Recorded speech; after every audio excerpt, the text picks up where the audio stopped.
오늘은 마태복음 21장 33절부터 있는 말씀을 열매 맺는 하나님의 포도원 지기의 복이라는 제목으로 함께 말씀을 묵상하겠습니다. 마태복음 21장을 펼치시고요. 33절부터 함께 읽도록 하겠습니다. 다른 한 비유를 들으라. 한 집 주인이 포도원을 만들어 산 울타리로 두르고 거기에 즙 짜는 틀을 만들고 망대를 짓고 농부들에게 세를 주고 타국에 갔더니 열매 거둘 때가 가까우매 그 열매를 받으려고 자기 정도를 농부들에게 보내니 농부들이 그 종들을 잡아 하나는 심히 때리고 하나는 죽이고 하나는 돌로 쳤거늘 다시 다른 종들을 처음보다 많이 보내니 그들에게도 그렇게 하였는지라. 후에 자기 아들을 보내며 이르되 그들이 내 아들은 존대하리라 하였더니 농부들이 그 아들을 보고 서로 말하되 이는 상속자니 자 죽이고 그의 유산을 차지하자 하고 이에 잡아 포도원 밖에 내쫓아 죽였느니라. 그러면 포도원 주인이 올 때 그 농부들을 어떻게 하겠느냐? 그들이 말하되 그 악한 자들을 진멸하고 포도원은 제때의 열매를 바칠 만한 다른 농부들에게 새로 줄지니이다. 한 사람이 사용하지 않던 땅, 버려진 땅을 개간을 했습니다. 울타리를 치고 돌을 골라내고 아마 물도 충분히 주었을 거고요. 거름을 충분히 했을 겁니다. 그리고 거기에 뭘 심었어요? 포도나무들을 심었어요. 북을 돋아주고 아름다운 포도원을 만들었습니다. 포도원을 잘 만들고 나서는 이제 이 주인은 타국에 멀리 이제 가야 하기 때문에 농부들을 불렀어요. 여기 내가 이렇게 잘 만들어 놓은 새 포도원이 있는데 농사를 좀 지어 보겠느냐고. 하겠다고. 그러면 잘 지어서 그 열매를 잘 먹고 살되 나에게 이만큼 열매를 주면 좋겠다고. 그렇게 하자고. 감사하다고. 주인은 떠나고 농부들은 농사를 짓습니다. 이제 첫째 해가 지나고 둘째 해가 지나고 이제 열매를 거둘 때가 되었다고 생각했기 때문에 주인은 종을 보냅니다. 뭐 달라고요?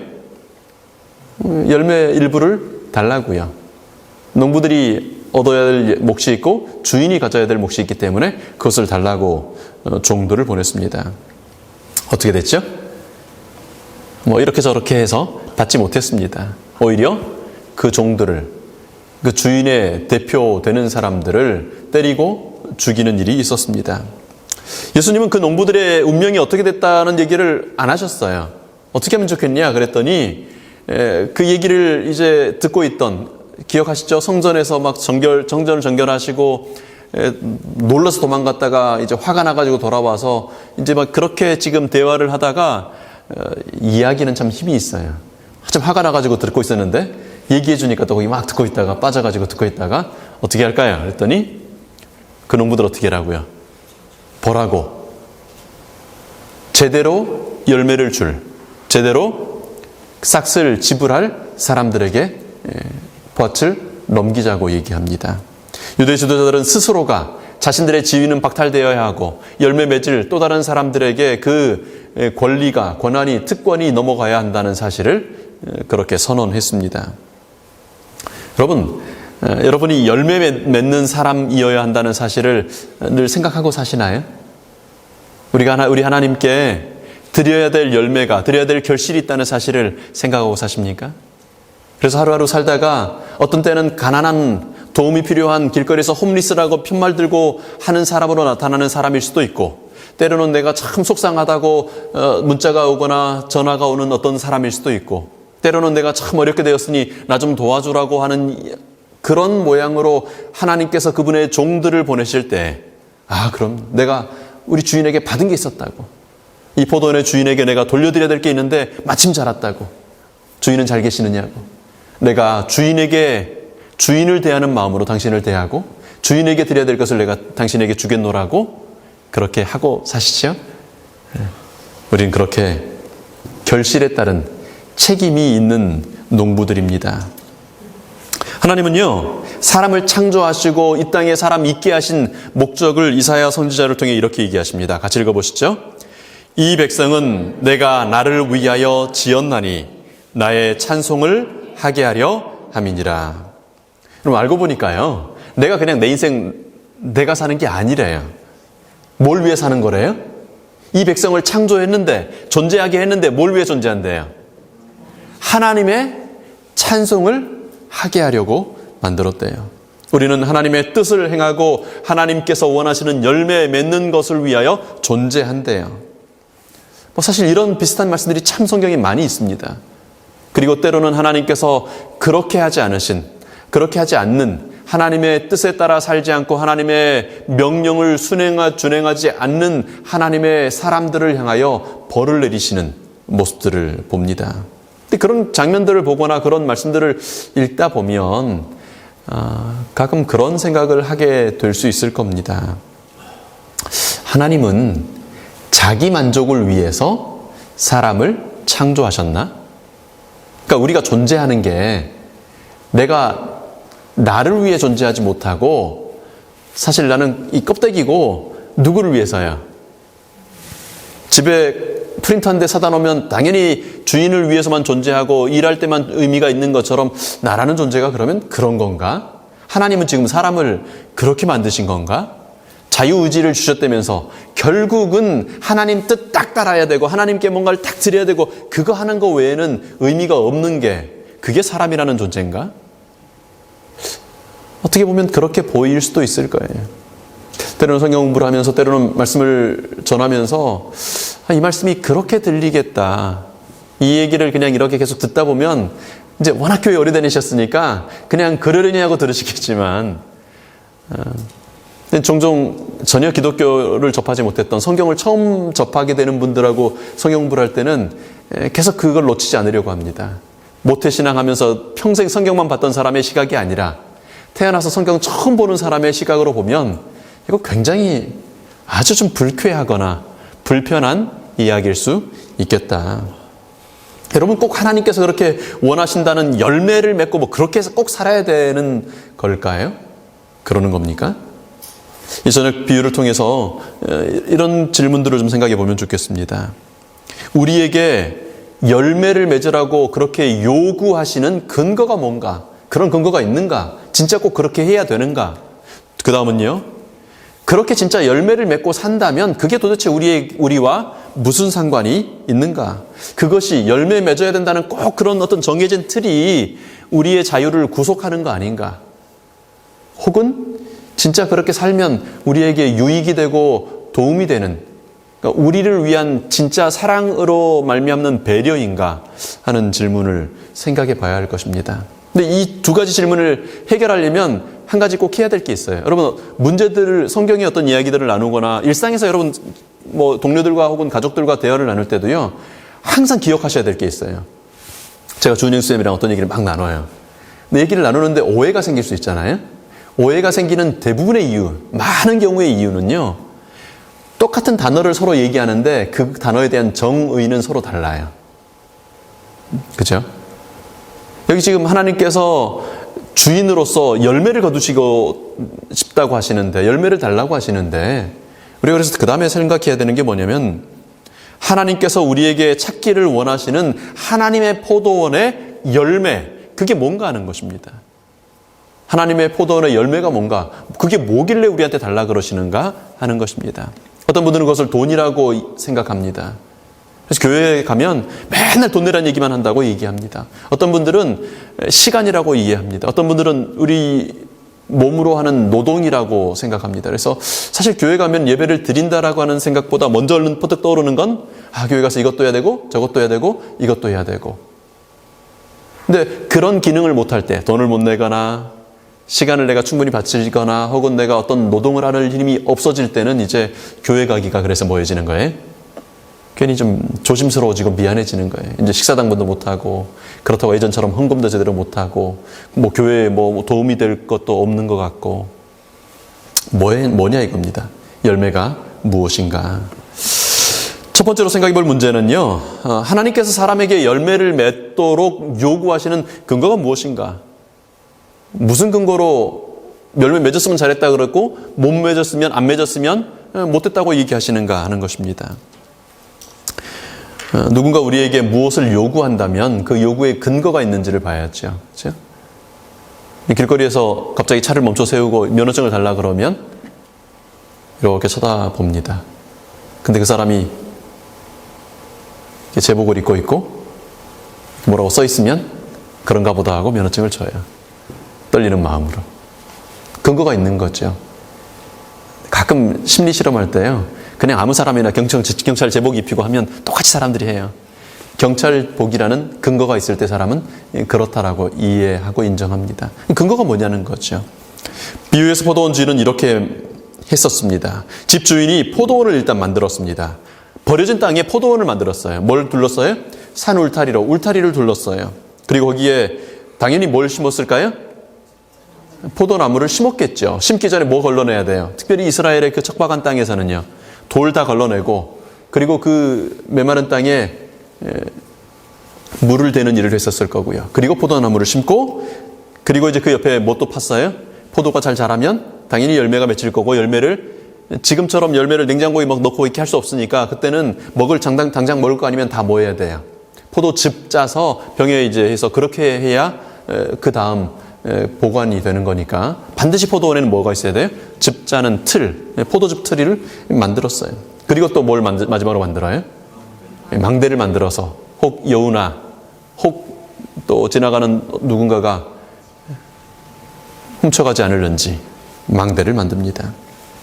이사야 5장에서 하나님은 다시 이렇게 얘기하십니다. 땅을 파서 돌을 제하고 극상품 포도나무를 심었도다. 그 중에 뭐 세우고요? 망대 세우고 그 안에 또 뭘 만들고요? 술틀을 만들었도다. 내가 내 포도원을 위하여 행한 것 외에 무엇을 더할 것이 있으랴. 하나님은 하나님 보시기에도 심히 좋은 세상을 만들어서 사람에게 주셨어요. 사람이 사단에게 하나님께서 위탁하셨던 하나님의 모든 창조물들을 자신의 목숨을 포함하여 다 사단에게 줘버렸을 때 하나님은 나타나셔서 나의 목숨을 너의 목숨을 대신하여 준다고 말씀하셨습니다. 구름 기둥과 불 기둥으로 인도하셨습니다. 수많은 선지자들을 보내셨어요. 오늘 이 비유에서 말씀하신 것처럼 종을 보내고 또 다른 종을 보내고 수많은 종들을 보내고 또 보냈습니다. 혹 실수였을까? 혹 오해했을까? 혹 그때 잠깐 안 좋은 일이 있어서 좀 기분 나쁜 일이 있어서 욱해가지고 그렇게 했었을까? 또다시 다른 종을 또다시 다른 종들을 수많은 선지자들을 그렇게 보내셨습니다. 하나님은 사람이 죄의 세상에서 사단의 세상에서 방황하도록 길을 잃어버리지 않도록 여러 번 함께 하셨습니다. 그분이 율례와 규례와 법도를 주셨는데 그건 뭐 하도록 하는 거래요? 사람이 준행하면 뭐 할 수 있도록요? 그로 인하여 삶을 얻을 수 있도록 그분의 길을 알려주셨어요. 그거 지켜봐라. 행해봐라. 그렇게 하면 너희가 열국 모든 민족들 가운데 지혜로운 사람들 될 거다. 그들이 이 모든 규례를 들으면 사람들이 너희들이 지키는 그 규례 얘기를 들으면 야, 이 큰 나라 사람들은 과연 지혜와 지식이 있는 백성이라고 탄식할 수밖에 없을 거다. 하나님은 버려두지 않으셨어요. 아주 부지런히 했어요. 사실 이 모든 일들은 누가 해야 되는 일 같은데 농부가 알아서 해야 될 일 같은데 주인은 타국으로 떠나 있으면서도 끊임없이 개입하시고 함께 하셔서 그 포도원이 잘 되도록 장치하셨습니다. 근데 진짜 그게 그 규례와 법도가 살리는 건지 아니면 사실 알고 보니까 간섭인지. 그러니까 어머님은 정말 좋은 말씀을 하시지만 자녀들이 그걸 해석할 때는 잔소리라고 해석하잖아요. 그죠? 그건 그런 건지. 요즘 아이들이 쓰는 용어가 있습니다. 어르신들을 이전 세대 사람들을 이제 그런 얘기를 많이 하시는 분들을 꼰대라고 얘기하더라고요. 에이, 맨날 그런 얘기나 한다. 그러니까 그분은 너무 중요한 얘기해서 하는데 애들은 속으로 딱 두 글자를 떠올려요. 아, 꼰대. 그만 좀 하지. 진짜 그러는지. 근데 지금 이 시대 대부분의 사람들은 하나님의 말씀을 그렇게 이해해요. 아, 또 그 소리. 또 그 소리. 하나님께서 출애굽하여 처음으로 국가로 조직되는 이스라엘을 위하여 주셨던 제도들이 있어요. 물론 그 전에 창세기에도 많은 말씀들이 있고 많은 것들이 있지만 좀 그 다음에 좀 뛰어넘어서 얘기해 보면요. 이제 이스라엘이 국가로 조직되었던 그때예요. 물론 이스라엘 민족만을 위한 게 아니었고요. 이스라엘 민족을 통해서 세계의 모든 사람들에게 주기를 원하셨던 그런 하나님의 포도원의 법칙들, 규례들이었습니다. 여러 가지가 있는데 그중에 여러분 우리가 잘 아는 게 이거는 출애굽 이전에 사람이 창조되었을 때부터 있었던 안식일이 있었고요. 근데 이제 출애굽하면서 새롭게 주어졌던 것은 안식년이 있습니다. 그리고 희년이 있죠. 안식일은 매 7째 날마다 일주일에 한 번씩 오는 거라면 안식년은 몇 번에 한 번씩이요? 7년에 한 번씩. 6년은 농사 열심히 짓다가 7번째 해가 되면 뭐 하지 말아야 돼요? 농사 짓지 말아야 돼요. 땅이 쉬어야 돼요. 요즘 이제 우리는 이해하죠. 그게 얼마나 지혜로운 방법일 수 있는지. 농사 짓다가 계속 지으면 어떻게 해요? 왜 농약을 많이 씁니까? 왜 화학 비료를 써야 돼요? 끊임없이 농사를 짓다 보면 땅이 계속 같은 영분을 계속 빨아들이기 때문에 문제가 생겨요. 중간에 한 번씩 쉬어주면 굳이 그렇게 농약을 치거나 굳이 그렇게 막 그 비료 이상한 거 할 필요가 없어요. 쉬는 동안에 땅은 다시 원기를 회복하고 다시 그 다음에 농사 지을 때 더 풍성한 열매를 맺을 수 있게 되는 거죠. 사람의 욕심이 그걸 절대 허용하지 않지만 하나님은 그렇게 하라고 하셨어요. 근데 안식년에는 땅만 쉬는 게 아니었어요. 이스라엘 백성들 가운데, 하나님의 백성들 가운데는요, 살다 보면 서로 왜 필요하면 급하면 뭘 빌리기도 하고, 갑자기 작년에 우리 집은 농사가 잘 안 됐는데 저 집은 잘 됐으면 대부분 요즘처럼 돈이 아니라 그때는 농산물이었겠죠. 먹을 거였죠. 좀 빌려달라서 빌리기도 하고 이렇게 저렇게 하기도 하죠. 그렇게 해서 빌렸던 것들, 빚진 것들을 제7년이 될 때는 같은 민족들 사이에서, 이스라엘 백성들 사이에서는 안식년이 되면 그것을 면제해 주도록 되어 있습니다. 면제년이라고 불렀어요. 그래서 안식년의 또 다른 이름은 면제년이에요. 올해가 6년째, 내년이면 면제년인데 올해 빌려주면 내년에 받을 수 있어요? 없어요? 없어요. 왜요? 나도 농사 안 짓고 너도 농사 안 짓고 모두가 농사 안 지으니까 돌려줄 방법이 없어요. 그래서 신명기는 특별히 신명기 15장은 면제년이 가까웠다고 빌려주지 않지 말라고 얘기합니다. 그거 계산해서 이거 2년밖에 안 남았는데 못 받을 텐데 그거 계산해서 빌려달라고 하는 그 사람도 이상한 사람이지만 그거 계산해서 빌려주지 않는 일도 하지 말라고 얘기해요. 그게 안식년, 면제년이에요. 그리고 그 안식년이 7번이 지나고 나면 49년이 지나면요. 7번째 안식년. 그러니까 올해는 안식년이에요. 올해 1년 쉬었죠. 내년에는 또 쉬어야 돼요. 왜요? 그때는 무슨 해예요? 희년이에요. 희년. 희년에는, 안식년에는 면제년으로서 빚을 탕감해주고 이렇게 누구 집에 이렇게 있었던 게 그렇게 됐다면 그 몸종으로 이렇게 너무 이제 가난해가지고 누구 집에 종으로 갔던 사람은 면제년에 계속 그러니까 7년이면 한 번씩 계속 회복이 돼요. 근데 땅이 팔렸던 거, 이제 땅까지 팔아먹고 있겠던 거는 그거는 유지할 수 있었어요. 그러다가 안식년이 7번이 지나면 희년이 되면 뭐도 돌려줘야 돼요? 여호수아를 통하여 그들이 지파별로 분배되었던 그 땅으로 돌아가도록 돼 있어요. 다시 출애굽했던 당시, 다시 처음 약속의 땅을 받았던 것대로 다시 돌아가요. 물론 국가 가족 구성원이 좀 다르고 하면 지파 내에서는 좀 조절이 될지 모르지만 어쨌든 간에 50년이 되면, 희년이 되면 어떻게 해요? 땅이 회복돼요. 한 집안의 부가 되물림 되지 않도록요. 우리 아버지가 부자였기 때문에 나도 한 일 없이 그냥 태어나자마자 도련님으로 자라가지고 늙어 죽을 때까지 일도 할지 모르고 능력도 없으면서 그냥 계속 그렇게 살지 않도록요. 우리 아버지 부자여서 어렸을 때 잘 먹고 살았을지 모르지만 딱 그때 되면 어떻게 해요? 다 돌아가는 거예요. 물론 거지가 되는 게 아니에요. 충분히 먹고 살 만큼 처음에 주어졌던 땅으로 돌아가는 거예요. 어떤 사람이 태어나 보니까 지지리도 가난해서 우리 아버지도 누구 집 몸종, 우리 어머니도 그 집 종, 나도 그 집 종의 자식으로 태어났어요. 그렇게 5년, 10년, 15년 살다 보니까 어디가 찾아왔어요? 희년이 찾아왔어요. 그러면 다시 우리 집 주인이었던, 15년 동안 우리 집 주인집이었던 그 집이나 나나 똑같은 상태로 돌아갈 수 있는 거예요. 기회가 다시 주어지는 것입니다. 이게 얼마나 중요한 일인지 지금 이 얘기를 들으면서 상당히 복잡한 생각이 드는 분도 있을 거예요. 아니 그러면 우리 집 지금 아파트가 세 채인데 그거 다 이렇게 콘도 실컷 사가지고 투자해놨더니 싹 돌아. 그러는 거예요. 다 그러는 거예요. 솔로몬이 잠언의 기도 가운데 이런 기도를 합니다. 잠언 30장 9절에요. 혹 내가 배불러서 하나님을 모른다 여호와가 누구냐 할까 하오며 혹 내가 가난하여 도적질하고 내 하나님의 이름을 욕되게 할까 두려워함이니이다. 솔로몬이 기도하는데 하나님 너무 부하게도 하지 마시고 그렇다고 너무 찢어지게 가난하기도 하지 말아주세요. 너무 부자가 돼가지고 그저 뭐 굳이 구원? 아니 무슨 하늘나라, 여기가 이미 천국이야. 이렇게 뭐 살다가 나 죽을래. 괜찮아, 이 정도 살았으면.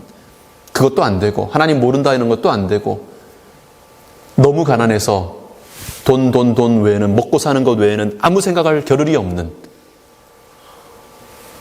그렇게 하지 않게 해달라고 기도하죠. 인류의 저주가 되었습니다. 여러분 진짜 가난하다는 거 보신 적 있으시죠? 아마 여기 우리 몇몇 성도님들은 그런 시절들을 몸으로 체험하면서 겪어오셨을 겁니다. 또 저희 또래들은 그런 경험을 해본 적은 없습니다. 뭐 가난했을 수 있고 어렸을 때 좀 어려웠을 수 있을지 모르지만 지금 80대에 전후에 되시는 전쟁을 경험하셨거나 일제를 경험하셨던 분들의 경험하고는 뭐 아주 경우가 완전히 다른 얘기니까요. 근데 지금도 가끔 그런, 한국은 이제 완전히 달라졌지만 우리가 사는 캐나다는 그렇지 않지만 지금도 그런 사회들이 있어요. 하루 일당이 50센트인, 그것도 제대로 일해야지 하루 종일 일해야 50센트를 받는, 한 달 월급이 20불이면 정식 국가공무원인 경찰이나 교사나 그 정도 받지, 일해가지고 딱 받는 게 그날 밥 얻어먹는, 그러니까 예전에 우리 뭐 이렇게 밥 먹으러 일하러 다녔던 그런 정도밖에 되지 않는, 그것이 얼마나 인간 사회를 병들게 하는지, 얼마나 비참하게 만드는지를 우리는 혹은 우리의 경험으로 혹은 지금 이 시대의 모습들 통해서도 경험하게 되는 것입니다. 하나님께서 만드신 포도원에서는요, 누구라도 지나치게 부요하여 교만하게 되거나 지나치게 가난하여 인격을 팔고 영혼을 팔아야 될 일은 없도록 만들어졌었습니다. 11조 제도를 주셨어요. 레위 지파에게는 기업을 주지 않으셨어요. 각 지파에서 낸, 11지파에서 낸 그 11조가 레위 지파의 기업이 되도록 했어요. 한 지파는 끊임없이 다른 11지파의 영적인 안녕을 위하여, 하나님의 복음을 나누는 일들을 위하여 아무것도 없도록 했어요. 만약에 레위 지파가 열심히 복음 전하지 않고 신앙을 돌보지 않아서 11조 내지 않으면 이 지파는 죽는 거예요. 그러니까 어쩔 수 없이라도 복음을 전하도록 만들어 놓고요. 또 다른 지파들은 하나님을 기억함으로 11조와 각종 감사의 제물들을 드리면서 우리의 주인이신 하나님이 계시다는 사실을 확인하도록 했습니다. 하나님의 성전이 그들 가운데 있어서, 여기 계속 아까 이사야서도 그렇고 예수님 비유에도 그렇고 포도원 만들고 뭘 세웠다 그랬어요? 망대를 세웠다 그랬죠. 이스라엘 가운데 망대가 뭐였어요? 성전이었어요. 성전. 거기에 뭐가 임재했습니까? 실제로 쉐키나 하나님의 임재의 영광의 빛이 거기 있었어요. 40년 광야 시절에 그랬고요. 솔로몬이 성전 지었을 때 제사장들이, 왕이 거기 가까이 가지를 못했어요. 무엇 때문에요? 하나님께서 친히 임하셔서 거기 하나님의 임재의 빛이 번쩍였기 때문에 어떤 죄인도 제사장이라 할지라도 거기 가까이 가지를 못했어요. 망대를 거기 세우셨습니다. 그들에게 적당한 비를 내리시고 병충해를 막겠다고 하셨습니다. 이방 민족들이, 하나님을 알지 못하는 사람들이 경험하는 그런 질병들을 경험하지 않게 하겠다고 약속하셨습니다. 애굽의 그 비옥한 땅처럼요, 발로 이렇게 툭툭툭 하면 그냥 물이 그냥 적당히 들어가고 힘 안 들이고 이렇게 하면 물 들어가는 그런 비옥한 땅은 아닐지 모르지만 하나님께서 권고하심으로 안식년에 농사 안 지어도 굶어 죽지 않도록, 희년에 안식년, 희년이 겹쳐가지고 2년 동안 농사 안 지어도 충분히 먹고 살 만큼 하나님께서 복을 주시겠다고요. 광야 40년 동안 여섯째 날에는 2배의 만나를 거두게 하셨던 것처럼. 그게 전부가 아니죠. 레위기 11장에 보면 정결한 짐승에 관한 규례를 주십니다. 여러분 1800년대 후반, 1900년대 초반에 들어와서야, 바이러스가 발견되고 나서야 겨우 이제 소독이니 요즘 우리가 하는 뭐 손 닦는 거 이런 얘기, 이제는 일상화된 초등학생, 유치원생도 하는 이 얘기가 1800년대 후반에야 발견되는 이 얘기를 예수님은 모세에게 이미 하셨어요. 화장실 갈 때 뭐 들고 가라. 광야에서 화장실 갈 때 일 보려면 뭐 들고 가라. 삽 들고 가라. 그래서 일 보고 나서 그냥 돌아오지 말고 뭐 해라. 삽으로 덮어라. 어떤 사람이 병 걸렸으면 어떻게 해라. 옷을 빨아라. 어떤 사람이 죽은 짐승 만졌으면 어떻게 해라. 옷을 빨아라. 집이 만약에 반점이 생기면 벽돌을 긁어내라. 긁어내는데도 안 되면 벽돌을 빼버려라. 그래도 또 퍼지면 어떻게 해라. 그 집을 부시고 불태워버려라. 전쟁터에서 가져온 그 전리품들 쇠붙이면 어떻게 해라. 다 불로 소독해라. 여러분 생각해 보세요. 전쟁터에서 막 칼로 죽이고 죽고 막 피가 튀고 거기에 바이러스들이 잔뜩 묻어 있는데 그거 갖다 그냥 가져오면 전쟁은 이겼는데 전쟁에선 살아 돌아오는데 전염병으로 다 죽어요. 하나님은 당신의 백성들이 살 수 있도록 그 사람들이 이해를 못하니까 그냥 한 단어 쓰셨어요. 부정, 정결. 이제 21세기, 20세기, 21세기 들어서야 이해하는, 왜 그랬는지 이제야 이해하는 그 얘기를 하나님은 35세기 전에, 3,500년 전에, 3,500년 전에 이미 그렇게 다 주셨어요. 그게 하나님의 포도원이에요. 사람의 지혜가 이해하지 못하는 정말 세밀한 것까지 하나님은 그렇게 하도록 하셨습니다. 뿐만 아니라 하나님 포도원에 원칙이 있는데 공의예요. 저울질 할 때 장난치지 말라 이거예요. 특별히 하나님의 포도원에서 존중받아야 될 사람들이 있는데 두 부류의 사람들이 늘 반복돼요. 누구요? 첫 번째는 고아. 어떤 이유로든 고아가 된 부모를 잃은 고아. 두 번째는요? 과부. 그리고 또 한 부류가 종종 함께 언급되거나 따로 언급되는데 세 번째 부류는 나그네. 나그네. 너희가 애굽에서 나그네 되었을 때 그런 처지를 기억하고 너희 땅에 오는 나그네들 이방에 개 취급하지 말고 너희 형제처럼 취급해라는 게 하나님의 명령이었어요. 그게 하나님의 포도원이었어요. 여러분 만약에 그런 나라가 지금 이렇게 있으면 어떨까요? 어떤 분들은 거기 가기 싫어할 거예요. 나 열심히 돈 벌어서 50년 아니라 150년, 200년 우리 자손 대대로 물려줄 텐데 무슨 소리야 할지 모르지만 여러분 만약에 지금 어떤 나라가 그런 나라가 있으면요. 행복률, 행복도 1위. 막 이민 가고 싶은 나라 당연히 1순위일 거예요. 그런 나라가 어디 있어요? 그런 나라가. 절대 빈곤이 없고요. 상대적인 빈곤에 절망감이 없고요. 부패가 없는 나라예요. 고아와 과부가 힘없는 사람들이 존중받는 나라예요. 개인의 기회가 보장되고 자연재해에 걱정이 없고 질병에 걱정이 없는 그런 나라. 얼마나 건강한 사회이겠습니까? 하나님의 계획은요, 그렇게 해서 사람들이 너무 부러워가지고 그 나라가 너무 부러워서 그 나라의 지혜를 배우게 하고 그 나라에 와서 살고 싶게 하고 그래서 하나님의 나라가 점점 더 확장되도록 하는 것이 하나님 포도원의 계획이었어요. 아브라함을 부를 때 너 복 줄게라고 하지 않아요. 너를 뭘 삼겠다 그럽니까? 복의 근원을 삼겠다 그래요. 복의 근원이라는 말은 이스라엘 백성들이 근원이라는 말은 그 복은 뭐 할 거라는 얘기예요. 나누어질 거라는 얘기죠. 퍼질 거라는 얘기입니다. 만약에 아브라함 자손들이 그저 하나님 지혜에 따라 순종했더라면요. 바벨을 통하여 찢어졌던 쪼개졌던 전 세계에 흩어졌던 바벨을 통해 죄를 통해 흩어졌던 것들이 하나님의 포도원의 울타리 안에서 다 하나가 됐을 거예요. 그리고 메시아는 그 나라에 오셨을 겁니다. 그 나라에서 어떻게 죽으셨을지 우리가 상상을 할 수 없지만 어쨌든 그렇게 인류 구원을 위하여 희생하시고 사람들은 한 울타리 안에서 지금처럼 치고받고 전쟁하고 그렇게 싸우는 그런 세상이 아니고요. 신실한 사람 다윗의 시대, 그 아들 솔로몬의 시대, 이게 약간 아주 잠깐 이렇게 샘플링이 된 적이 있어요. 스바의 여왕이 지혜를 들으러 오고 전쟁한 적이 없어요. 솔로몬은 전쟁을 안 해요. 근데 알아서들 세계 각국이 와서 화친을 청하고 사신을 보내고 세계 각국의 재물들이 이스라엘로 들어오고요. 백향목이 그냥 동네에 그냥 뽕나무처럼 흔하고 은은 쳐다보지도 않고 금으로 그냥 할 게 없으니까 막 방패 만들고 막 난리를 치는 그런 부요함의 시대. 솔로몬이 조금만 정신 차리고 조금만 더 길게 했었으면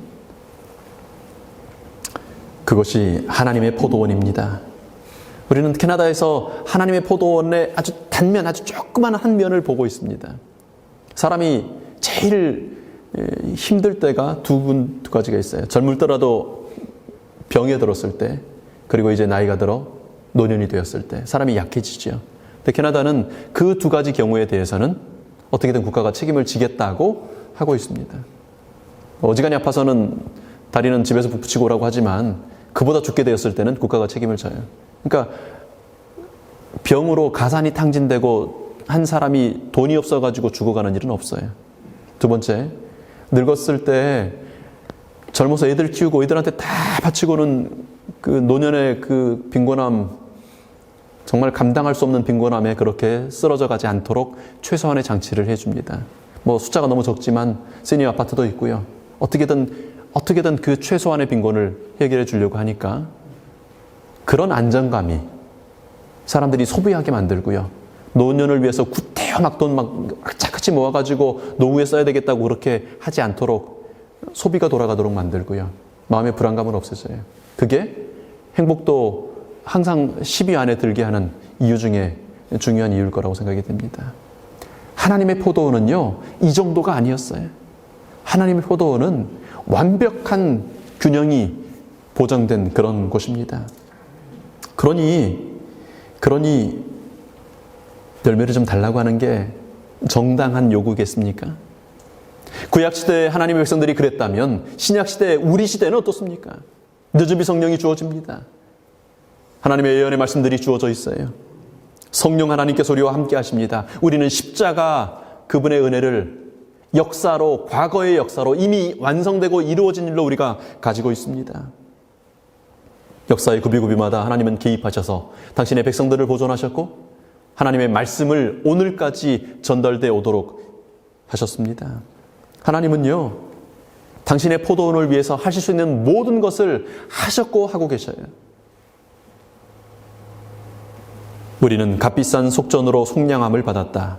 이 땅에서 곧 하나님의 아들의 눈물과 피에 젖은 이 땅에서 귀한 낙원의 열매가 맺히게 된다.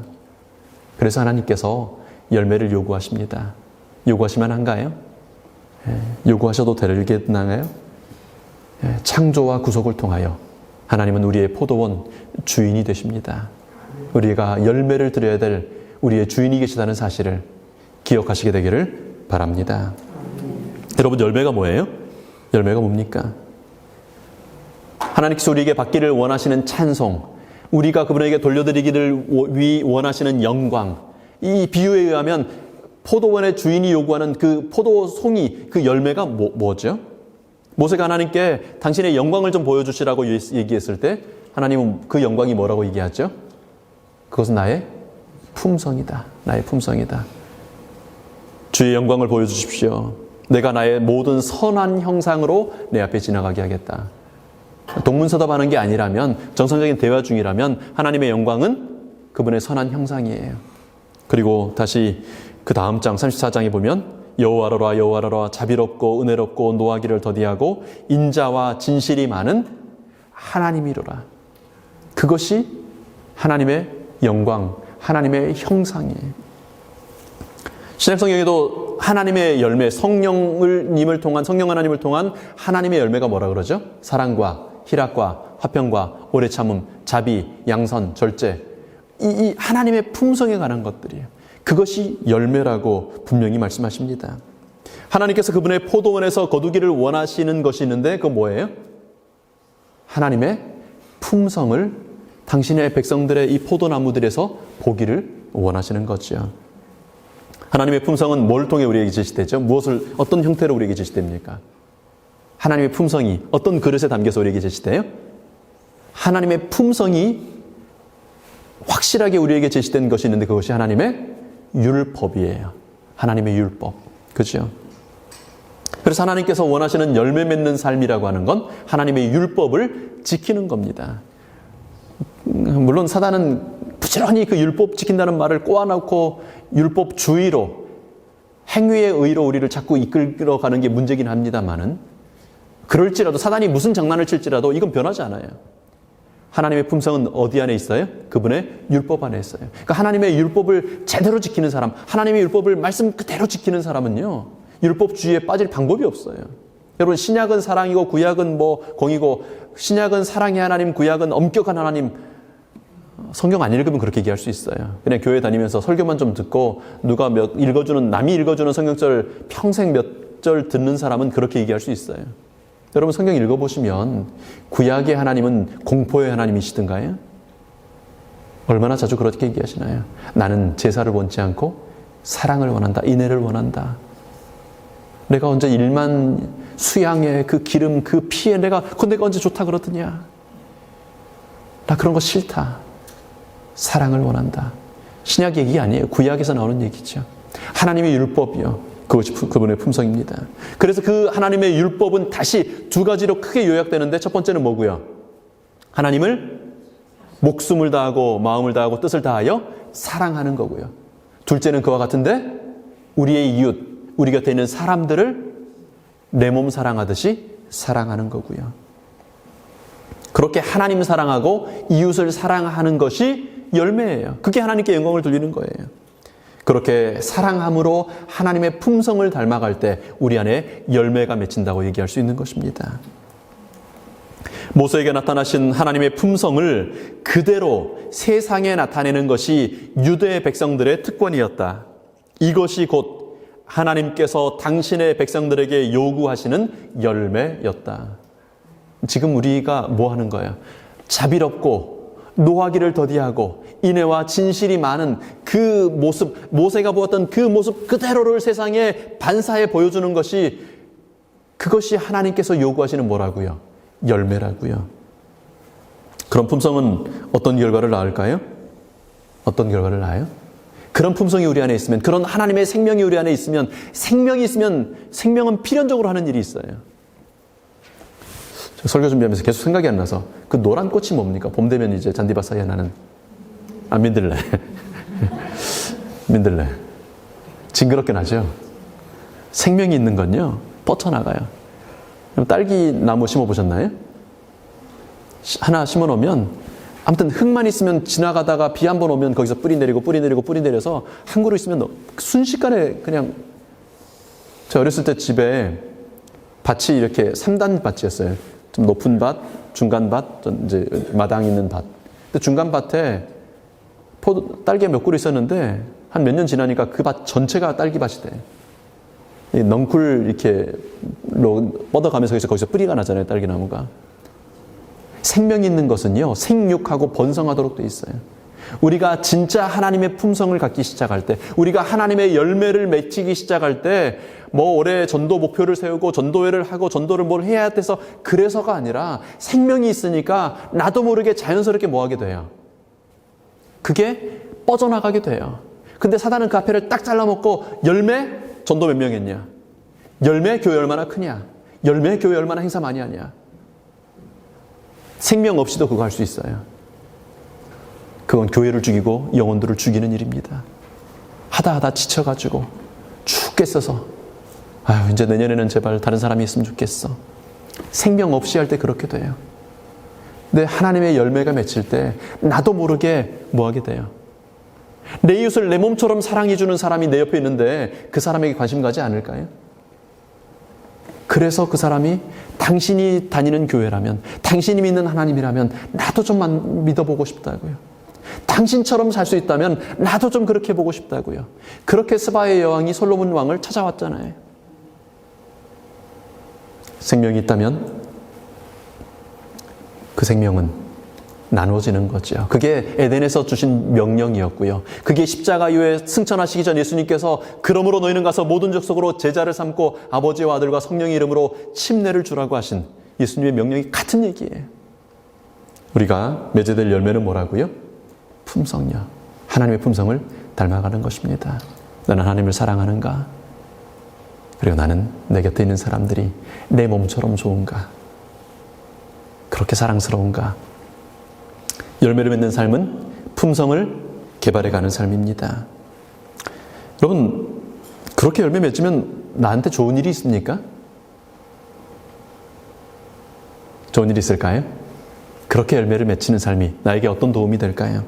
여러분, 주인이 열매를 거둬간다는 건요, 주인이 열매를 거둬간다는 것은 뭘 반드시 전제하냐면, 포도원지기가, 그 농부가 그 열매를 먼저 거둔다는 것을 전제로 합니다. 농부가 열매를 못 거두는데 주인이 포도 열매를 거둬갈 수 있습니까? 종을 보냈는데, 주인이 직접 왔는데, 뭐 아들을 보내고 뭐 왔는데 왔더니 농사가 완전히 망쳤어요. 토네이도가 와가지고 뭐 열매는 커녕이고 포도밭 자체가 그냥 쑥대밭이 돼버렸어요. 그러면 열매 거둬갈 방법이 있나요? 없죠. 그때 열매 제대로 안 바쳤다고 내치고 그럴 수 있는 상황이 됩니까? 안 되죠. 주인이 열매를 요구한다는 말은요, 농부가, 포도원지기가 먼저 그 열매를 충분히 가지게 됐다는 얘기입니다. 하나님께서 우리에게 무엇인가를 요구하실 때는 그것을 이미 우리에게 주시겠다는 얘기예요. 하나님께서 우리에게 11조를 요구하십니다. 그 말은 우리에게 11조의 10배가 되는 1000%가 되는 것을 이미 우리에게 뭐 하시겠다는 얘기예요? 주셨다는 얘기죠. 그러니까 우리가 11조를 드릴 수 있는 거잖아요. 우리가 하나님께 우리의 품성의 열매를 드릴 수 있다는 것은 이미 우리가 그런 품성을 즐기게 된다는 얘기예요. 열매를 요구하신다는 것은 우리에게 주시겠다는 약속인 것입니다.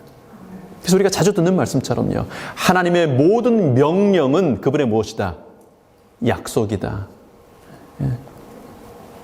내가 내 포도원을 위하여 행한 것 외에 무엇을 더할 것이 있었으리하고 물으실 만큼 그분은 보시기에 심히 좋은 세상을, 그런 모든 것들을 우리에게 제공하셨고 지금도 제공하고 계십니다. 그래서 그것이 온 세상에 뻗쳐나가기를 원하셨어요. 그게 하나님의 오리지널 계획이었어요. 이스라엘이 하나님을 믿는 것이 온 세계에 이렇게 통일되는 거예요. 하나님께서는 당신의 백성 이스라엘이 칭송을 받고 영광을 얻게 되기를 바라셨다. 하나님의 율법을 순종했더라면 그들은 세계 열방에서 놀랄 만큼 번영했을 것이다. 하나님의 영광과 하나님의 위엄과 권능이 저희가 하는 모든 일에 나타났을 것이다. 그리하여 저희는 제사장과 방백의 나라가 되었을 것이다. 레위 지파가 이스라엘 전체 나라에 그랬던 것처럼 하나님은 사실 이스라엘이라고 하는 전체 국가를 전 세계의 제사장 나라를 만들기를 원하셨어요. 복음 전하는 일에 그들 전체를 쓰기를 원하셨어요. 먹고 사는 일들은 레위 지파가 기업이 없을 때 11조를 통하여 먹고 살았던 것처럼 먹고 사는 일들은 하나님께서 온 세상을 통하여 공급하시고 그들을 복음 전하는 제사장 나라를 삼기를 원하셨습니다. 이 시대도 그런가요? 오직 너희는 택하신 족속이요 왕 같은 제사장이라고요. 제사장은 무슨 지파예요? 레위 지파예요. 하나님은 우리를 그렇게 복 주기를 원하십니다.